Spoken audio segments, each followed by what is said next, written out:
Loh, lah iki campur sarine Mbak ya dong jeruk iki. Walah iki wis dulur kabeh iki. Ah, cocok. Nggih.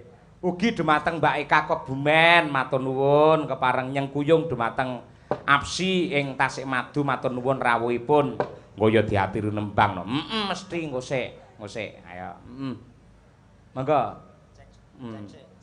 Cek. Ewang ana to Kang Rajamala rono lho, ngorjen ngono lho.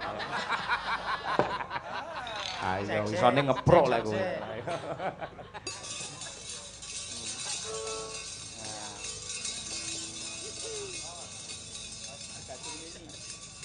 Magadir. Ayo.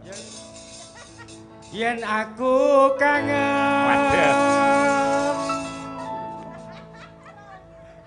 kangen karo sliramu. Rola. Tak sawang-sawang fotomu neng dompetku. Yen aku kangen karo sliramu. Ayo dong. Tak lus fotomu neng HP-ku. Ayo iki. Halo bro. Nggih. Apa kowe ra krasa Rasa. tak batin saben dina ra bakal ilang jenengmu ning atiku. Wah, resik. Suarane kali sone lho. Ayo. Tak batin saben dina ra bakal ilang jenengmu ning atiku. Mati sindan-sindan iso pengen dandan ngono kuwi ta lek wayangan. Pengen. Sok kapan-kapan dandane ngene iki. Stop, Pak Dalang, stop intermezzo. Nggih. Pak Lurah, bojo kula ketoke pengen cedak penyanyi. Mangejak Pak Lurah, maglandang, mboten napa-napa ben hiburan. Lah kula malah pengen kados Mbak-mbak niki malah. Pengen napa? Pengen dandan ngeten. Mboten sah ngoten niku malah muwening jenengan. Wah niki sok semuci-suci lek niki doan. Lah jenengan wah jan ngono wae jan. Halo.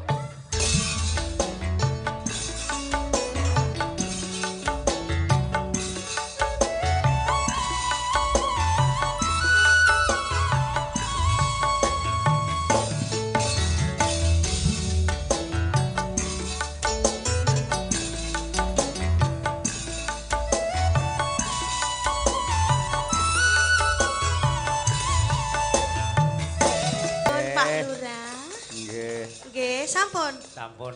Mboten lho, mboten kenalan jenengan asmane sinten, Mbak? Yo kenalan sih. Nggih, kula dalem Leliana, Pak. Siapa? Leliana. Sing takoni kula malah teng Pak Lurah pripun? Pripun?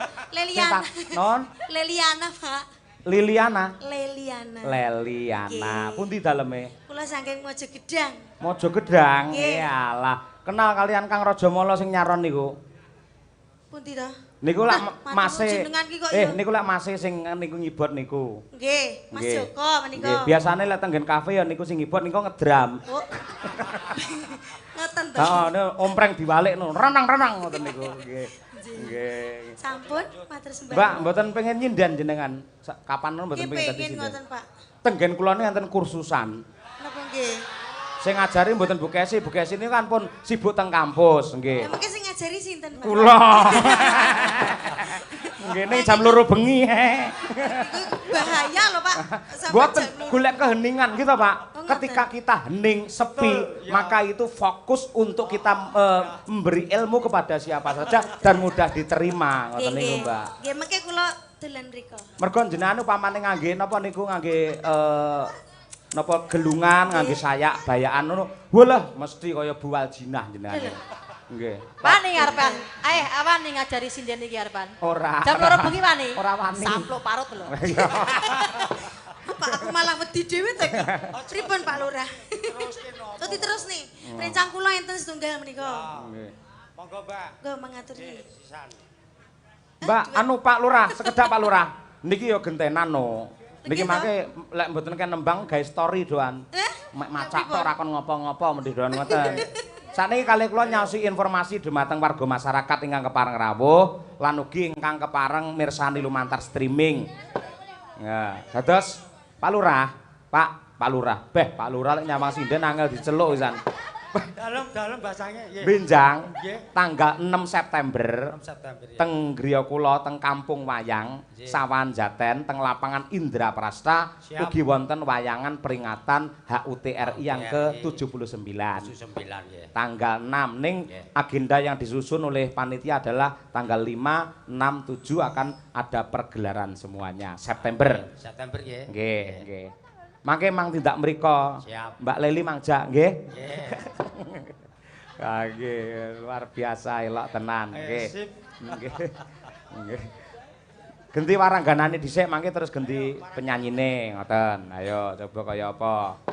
Ya bir kita, ya bir. Ayo coba kaya apa. Ayo, iki ya tanjake iki. Ayo.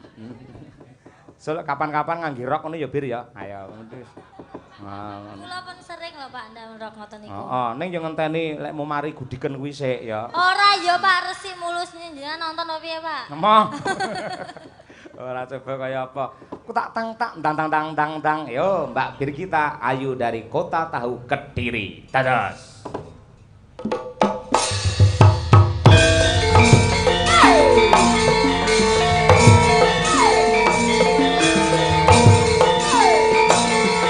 Bersama Mas Muhammad Taslim, ya Mas.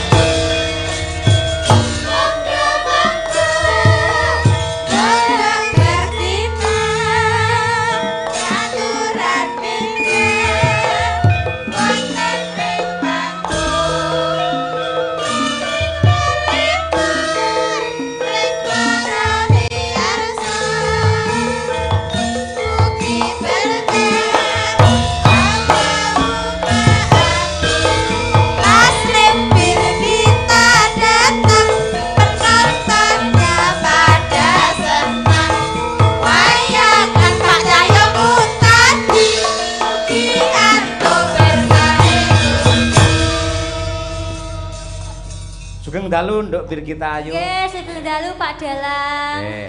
Ucapkan selamat sukses untuk APSI Korwil Tasikmadu ulang tahun yang ketiga. Yo. Mengucapkan selamat ulang tahun APSI yang ketiga. Semoga semakin sukses, jaya, tanggapannya lancar, sehat sedaya pengusahanipun nggih Pak. Amin. Kalau wingi Pak Dalang, kula Iya. tanggapan niku kula ndongakne Pak Lurah, kula ndongakne ketua panitia. Niku langsung panitiane Pak moro teng panggung nyawer Birgita 1 juta iki kok rene sing nyawer ya Pak APSI Pak. Lah mau wis diwakili karo Pak Luar Haryanto Loh, mau. kan Pak Lurah, tim APSI belum Pak. Wis aja kuwatir ngono, mending kok do rapat engko, do rapat. Rapat Pak, Nyawer kowe ning taun ngarep pas ulang tahun sok ngono. sing kepapat. Kepapat nggih. Mas Nggih. Taslim silakan mengucapkan jenengan Rada MC. ini, Pak. Ayo. Rada ini, ya. Selamat buat APSI Tasikmadu ya Mas. Tasikmadu. Semoga jaya selamanya, tanggapannya laris. Amin. Nggih. Dan juga itu salam hormat kepada Pak Sigit Arianto yang rawuh jauh dari Rembang. Ayo. Salam sih Selamat Pak. datang Nggih.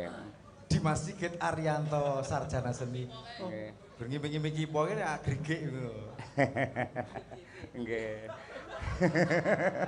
Sing jelas apa to iki ngomongane apa dhek ora jelas kok. Lah ngomong iki sing Ono cekok. pipo wuyu. Nggih. Dados niki para sederek kondangipun Mas Taslim itu adalah Mas Muhammad Taslim Guroswara. Mongko Guroswara niku sangat identik dengan sound system, ya ta? Kira-kira jenengan dicawisi sound sing cacahe 28 set ngoten niku piye? Luar biasa Mas. Luar biasa. Menggelegar ya Pak. 28 lho sakmene mbiyane iki bayangno sak ngene iki regane piro Pak? Aku ya pengen duwe ngene iki kira-kira cocok ra Pak nek aku dan entuk bojo pengusaha son ngene iki cocok ra. Tutuk. Lambene omongane ra kaya ngono, Bir. Sing marai kowe rawet iki ngono kuwi lho. Ngomong celebang-celbung ora. Maksude ki somben ki calonku ki ya pengusaha son ngoten lho Pak. Jenengan ampun negatif thinking riyen to. Nggih. Dadi lek pengen dadi pengusaha son kuwi sing penting duwe speaker karo duwe mic, ya to. Speaker lak kowe duwe to? Pun mic nggih pun Pak kula. Wis to, syukur lek ngono. Menghibur warga masyarakat di Tasikmadu dengan lagunya Lintang Asmara coba kaya apa? Ayo. Iya Pak, Lintang Asmara neh hak dhewe. Saksofone ini kudu muni Pak. Oh, harus. Wis sehat ya, Pak. Tidak hanya saksofon namun juga dikolaborasi dengan keyboardnya Mas. Mangke melu nadane gamelan Mas. Pokoke melu Mas Joko nggih. Pokoke Mas Joko mancing melu mancing ngono. Lho niki adik kakak Pak. Kandung adik kakak Pak. Kandung. Nggih. Pripun? Kok beda ya? Bagus adike Pak. Heh? Bagus adike niku Pak. Apa iya? Nggih. Dicanggung. Kuwi mbiyen produksi gagal kok ya.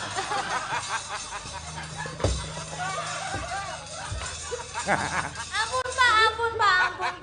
Mboten Pak. Yo, monggo diaturake saking anu nggih. Sekso nggih Mas. Pun siar nggih Mas Udin nggih. Semangat Mas. Alhamdulillah nggih. Sehat, Mas. Dicek di apsi sini ya. Lintang Asmara. Yuk, dados.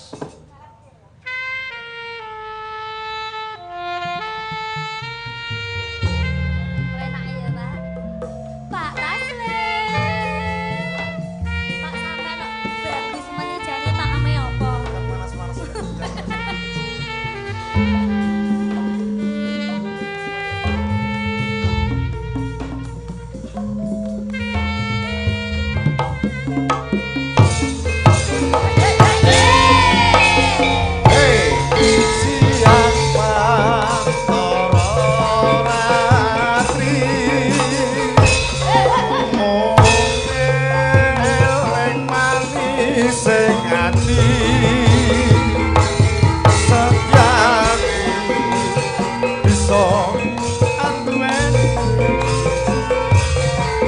Marang sang ya Sulasmi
Kadangkara ori Sekop Pak, sekop.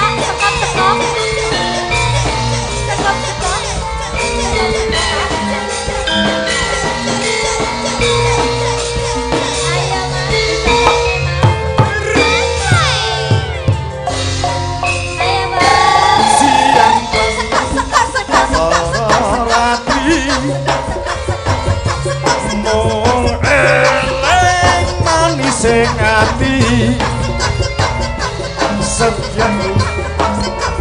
bisa handuweni marang sang Yasulati.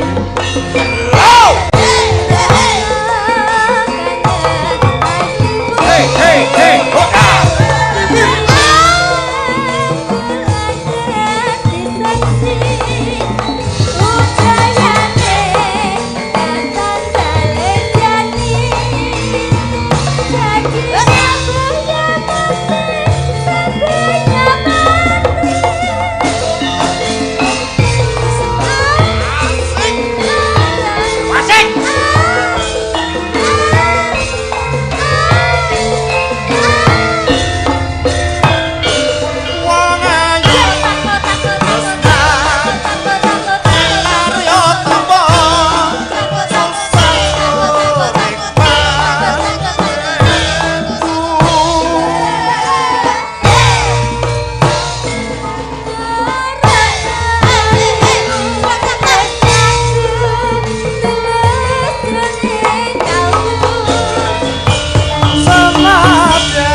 luar biasa. Terima kasih Mas Taslim kalian Mbak Birgita. Ya, sadurunge musik iki mumpung urung kundur Mbak Eka Suranti Jembeng Dur. Kuwi adati ya bintang tamu larang. Mumpung gratis ditanjake. Sik lenggah ora Mbak Eka iki? Nanti Mbak Eka. Pun kundur. Dereng putih-putih Mbak Eka. Mriki, Mbak. Ayo. Kuwi ya Piyayi Karanganyar. Karanganyar wis sak trepe yen melu ngregengake ulang tahune Apsi yang ketiga. Mligine Korwil ing Tasikmadu. Ha nggih. Coba kaya apa? Ya. Pundi? Kundur. Oh nggih, Mbun. Nggih. Lah ngono penyanyine sik. Ya, coba nggih. Ya Mbak, yang satunya selain Mbak Leli tadi, ayo coba kaya apa, nggih. Ya Mas, disupporti Mas jenengan king mriku. Coba kaya apa. Bersama Campur Sari Ngesti Laras.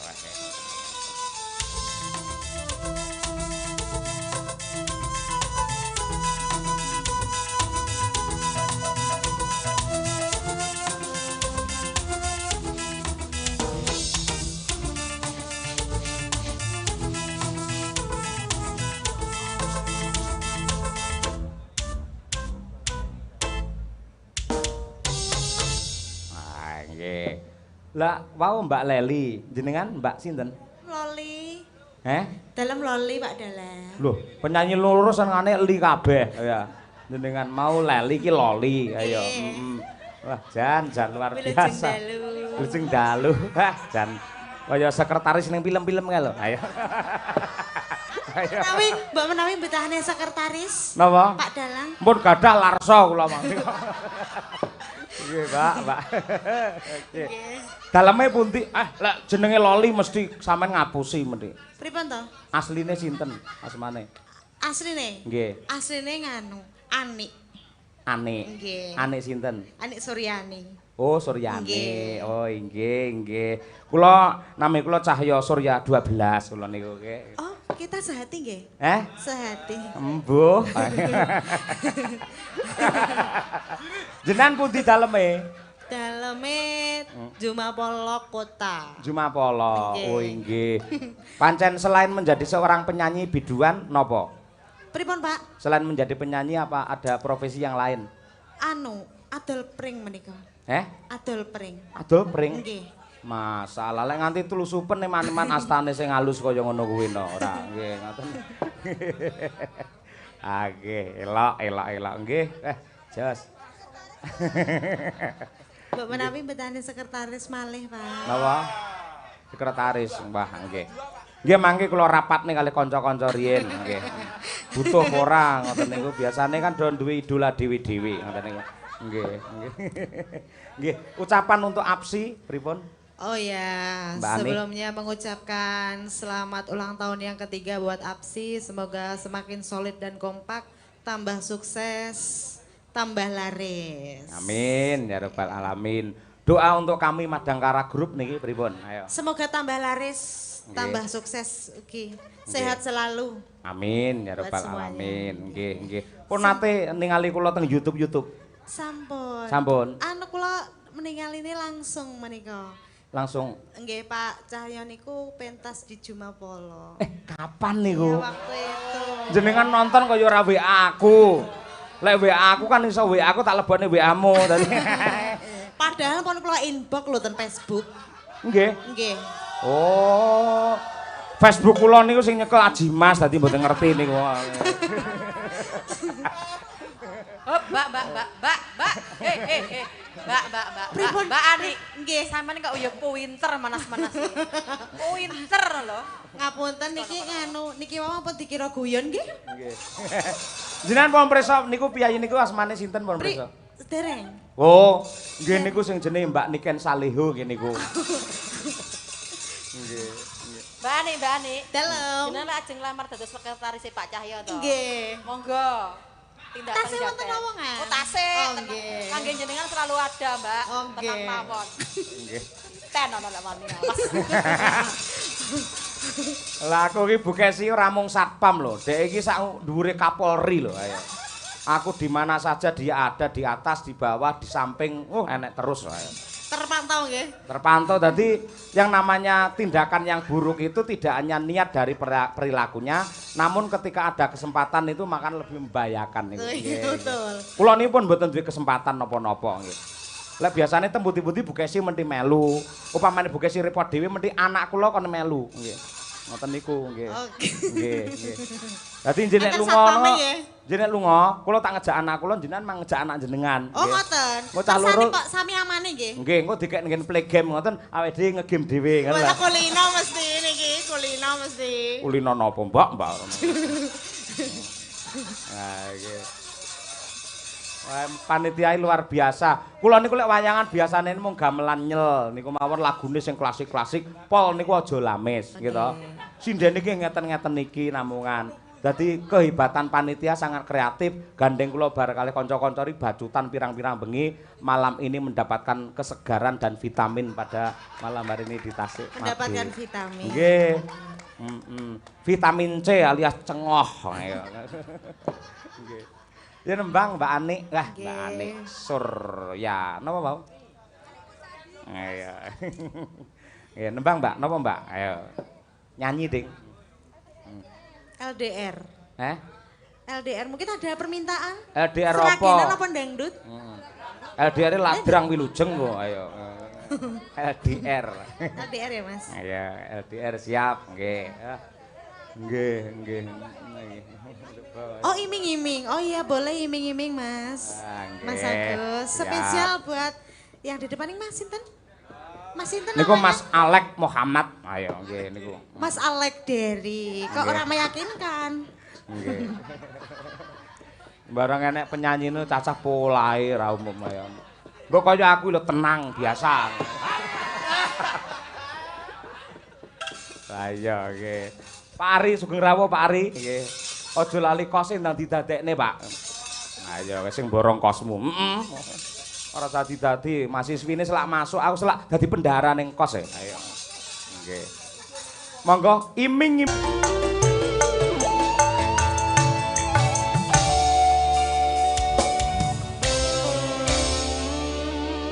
Luar biasa. Alhamdulillah sampun matur nuwun. Mbak nuwun, Mbak Ani niki ngapunten sinden-sinden lek senggak niku ngawut niki wau nggih. Mboten ketinggalan curahan hati menika. Ojo cinta bojone wong niku lho. Nggih ngoten niku. Sampun Berat. Pak Dalang. Napa? Sampun. Oke. Terima kasih nggih, Mbak. Matur nuwun nggih, nggih. Sukses selalu kagem jenengan Mbak Ani. Waduh, deh. Modele saiki penyanyi ngono ya, Mak. Lek mbiyen mesti ngagem rok bablasan kae terus kertip-kertip ngono kae. Saiki ngangge rok terus blek nggen buri ngene. Wah, jan. Ya, cocok. Wis ngono kuwi. Pancen kemajuane jaman ngono iki malah nggih ngopo-ngopo kena, Nduk. Ya. Loh, maksude nggih nyanyi kena ning kantor ya kena, ning pasar ya pantes ngono lho. Ayo. Lah iya to. Jan ya. Elok tenan. Temenanan. Tujune kok aku dadi cangik, dadi limbuk, dadi dalang ayo. Upama dadi MC campur sarine bae tenan. Abot sanggane, abot gudane. Iya. Ngene wae, Mak. Ngene iki men slamet aku. Ayo oke. Coba kaya apa saiki genti genduk Winong Nawangsih. Ya, iki. Lah pengen kaya Mbak Anik mau roke kuwi utawa jarine kena dibelek mburi ra apa-apa. Ayo. Ayo Nawangsih. Oke. Coba arum Bali, ya coba balik gamelan meneh. Mbak Winong Nawangsih dari Tulungagung. Yuk.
Mas Ayu Winong Nawangsih. Nggih, Pak.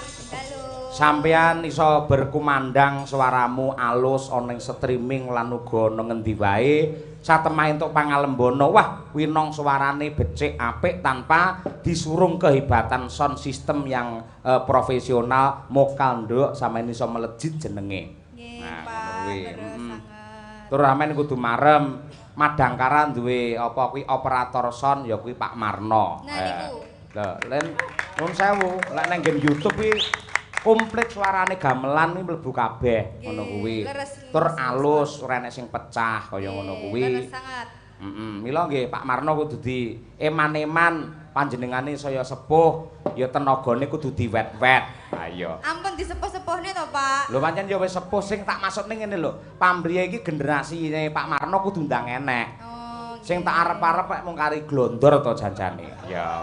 Ning dhek angger kon nyekel apa kuwi nggen mixer malah bingung dhewe. Ha iya, serapopo kakean ning RRI ya glondor ya.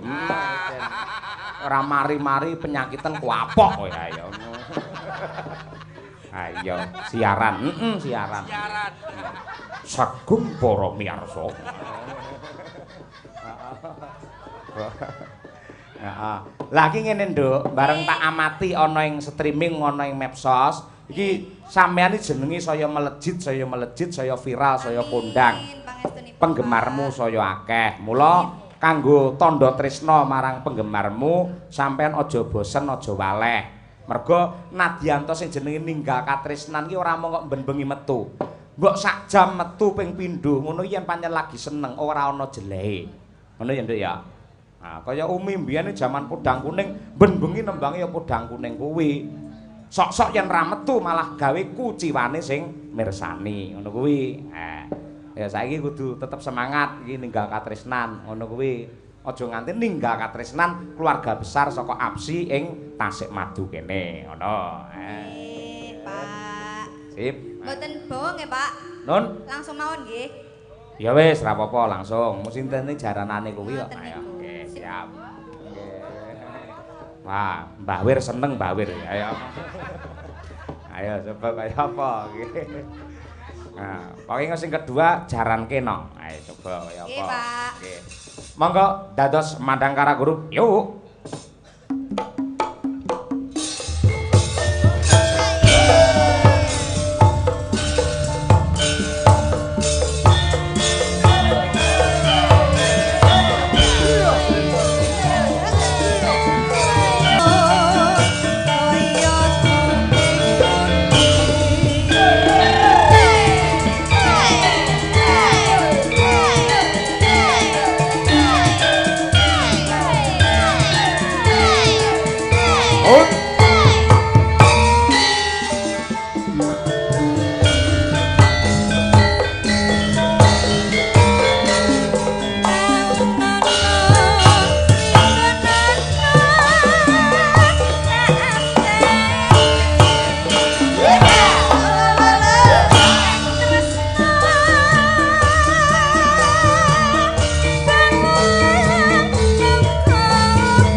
Daryono Kricorjo Sugeng Laras, Pak.